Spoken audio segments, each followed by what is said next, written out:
के दियो मैया सोरो सिंगार हो देवरानिया के दियो मैया सोरो सिंगार हो देवरानिया के दिहो मैया।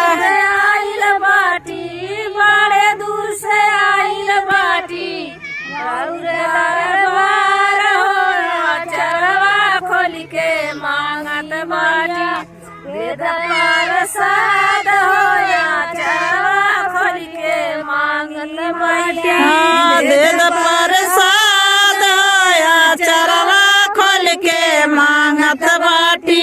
वेद प्रसाद हो चरवा खोल के मांगत बाटी वेद प्रसाद या चरवा खोल के मांगत बाटी।